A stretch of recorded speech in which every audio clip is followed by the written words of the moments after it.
Hi friends, welcome to ஆறு கலை சமையல். ஆறு கலை சமையல் இன்றைக்கி என்ன பார்க்க போகிறோம், ப்ரொக்கோலி தாங்க சமைச்சு காட்ட போகிறேன். இது நான் முன்னாடிலாம் அதிகமாக வாங்கினதே இல்லை. இந்த கசக்குன்னு சொல்லிட்டு பசங்க வாங்கவே வாங்காது, நல்லா இருக்காதுன்னு சொல்லிட்டு. அப்புறம் அதில் இருக்கிற நன்மைகள்லாம் தெரிஞ்சுக்கிட்டு கண்டிப்பாக அதை வாரத்தில் ஒரு முறையாவது சேர்த்துக்கணும்னு தெரிஞ்சுக்கிட்டு இப்போ அதை வாங்கி அடிக்கடி சமைக்க ஆரம்பிச்சிட்டாங்க. நீங்கள் அது மாதிரி ப்ரொக்கோலி கிடச்சிச்சின்னா சீசன் டயத்தில் வாங்கி கண்டிப்பாக சமைச்சு சாப்பிடுங்க. இதில் எவ்வளோ நன்மைகள் இருக்குது, எவ்வளோ ப்ரோட்டீன் வைட்டமின்லாம் நிறையா இருக்குங்க. எண்ணிலடங்கா நன்மைகள் செய்யக்கூடிய இந்த ப்ரொக்கோலியை நம்ம இவ்வளோ நாள் பயன்படுத்தாமல் சாப்பிடாமல் இருந்திருக்கமே. எங்கள் வேலை உண்மையிலேயே ஆச்சரியமாக இருக்குது. இதை நானாவது இப்போ இடையில வாங்கி பசங்களுக்கு சமைச்சு கொடுக்குறேன். எங்கள் குட்டி பாப்பாவுக்கு டாக்டர் கொடுக்க சொல்லியிருக்காங்க, அதனால் கொடுக்குறோம். சூப்பு சாப்பாட்டில் சேர்த்து அந்த மாதிரி கொடுக்குறோம். பெரிய பசங்கள்லேருந்து எல்லாருக்குமே பாப்பா வரைக்கும் நம்ம கொடுக்குறோம். ஆனால் அந்த கலையரிசி அம்மா இதெல்லாம் வாங்கினதா சரித்திரமே இல்லைங்க. எனக்கு இவ்வளோ வயசாகிடுச்சு, கலையரிசிக்கு அவ்வளோ வயசாகிட்டு. ஆனால் கலையரிசி ஒரு நாள் கூட இந்த ப்ரொக்கோலி வாங்கி வீட்டில் சமைச்சதே இல்லை. நானாவது சென்னைக்கு இடையிலையாவது சமைச்சிருக்கேன், கலையரிசி சமைச்சதே இல்லை. இது கசக்கும், இது என்ன இந்த பச்சை கலராக இருக்குது, நல்லா இருக்காது அப்படின்னே வாங்கி சாப்பிடவே விட்டுட்டோம். ஆனால் இதில் இருக்கிற நன்மைகள் எக்கச்சக்கங்க. இதில் 100% இருக்குங்க. 100% வைட்டமின் இருக்குது. ஏசிகே சத்துக்கள் அவ்வளோ இருக்குங்க. அதில் நார்ச்சத்து நிறையா இருக்குது. இந்த செரிமான பிரச்சனை கோளாறு இருக்குல்ல, அவங்கெல்லாம் கண்டிப்பாக இதை வாங்கி சமைச்சு சாப்பிட்டா இந்த செரிமான பிரச்சனையை கண்டிப்பாக சரி செய்யும் அப்படின்னு இதை கண்டிப்பாக ஆய்வில் கண்டுபிடிச்சிருக்காங்களா. அதனால் கண்டிப்பாக சரி செய்யுங்கிறாங்க. புற்றுநோயை விரட்டி அடிக்கிற தன்மையும் இந்த ப்ரொக்கோலிக்கு இருக்காங்க. கண்டிப்பாக அதை நீங்கள் வாரத்தில் ஒரு நாள் கண்டிப்பாக எல்லோரும் எடுத்து சாப்பிடுங்க.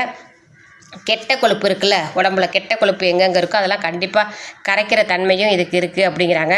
இதில் ஏகப்பட்ட நன்மைகள் இருக்குங்கிறாங்க. அதெல்லாம் கண்டிப்பாக அதை வாங்கி சமைச்சு சாப்பிடுங்க, மிஸ் பண்ணிடாதீங்க.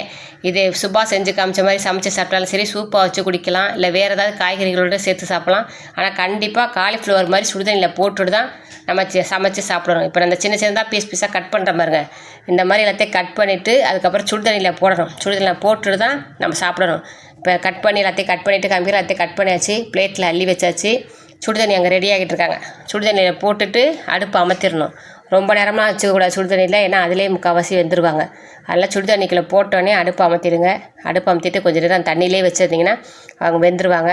அப்புறம் தண்ணியை வடித்து ஓரமாக அந்த பக்கம் எடுத்து வச்சிடலாம். ஓகேவா? காலிஃப்ளவர் மாதிரி தான் இது. ஓரமாக எடுத்து வச்சிடலாம். வேறு ஒரு வாணலி வச்சுட்டு ஆயில் ஊற்றிக்கலாம்.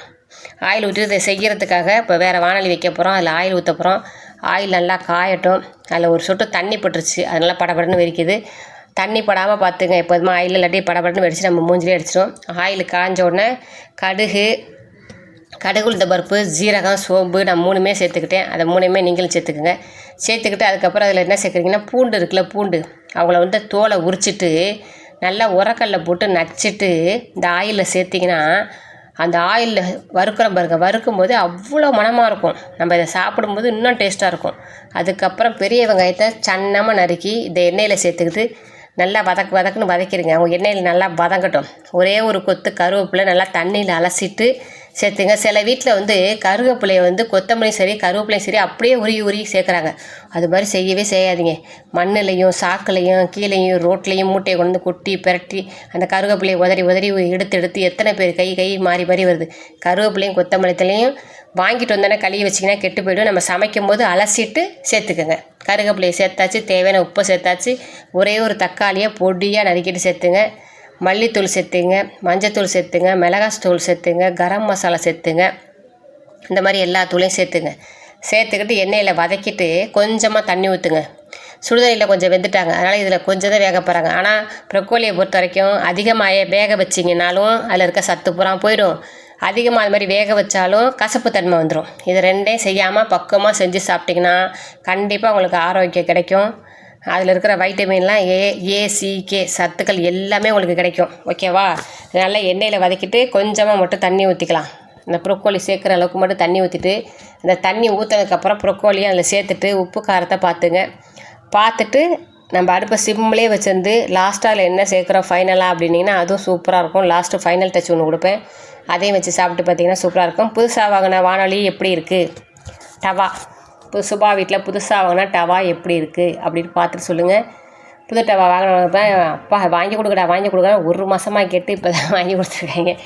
ஒரு இல்லையா அது அந்த வீடியோவில் காமிக்கிறதுக்காக பாத்திரம் நல்லா இருக்கா நம்மங்க, அதுக்காவது வாங்கி தானேங்க அவனும் வாங்கியாச்சு. இந்த இருக்க ஃப்ரெஷ்ஷாக இருக்குது பாருங்க ப்ரொக்கோலி, நல்லா இருந்துச்சுங்க. ஃப்ரெண்டு வீட்டு பக்கத்து அங்கிட்டு போயிட்டு வந்தப்போ அங்கே தள்ளு வண்டியில் விற்றுட்டு இருந்தாங்களா, அதனால் ஒரே ஒரு பூவை தான் நான் வாங்கிட்டு வந்தேன். இது பாப்பாவுக்கு டெய்லி சூப்பில் போட்டு கொடுக்கலான்னு வாங்கிட்டு வந்தோம்.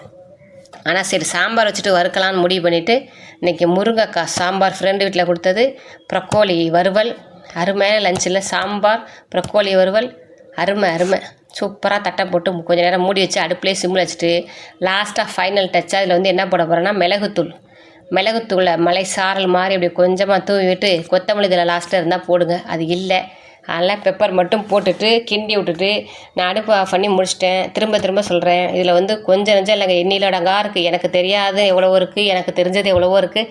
அதில் அவ்வளோ நன்மைகள் இருக்குது. எனக்கு தெரிஞ்சதை 4 பேர் சொன்னதை நான் சொன்னதில் எவ்வளோ நன்மைகள் இருக்குதுன்னு இன்னும் எக்கச்சக்கமான நன்மைகள் இருக்குது. நீங்கள் வேணால் போய் செக் பண்ணி பார்த்துட்டு இதை வாங்கி சாப்பிடுங்க.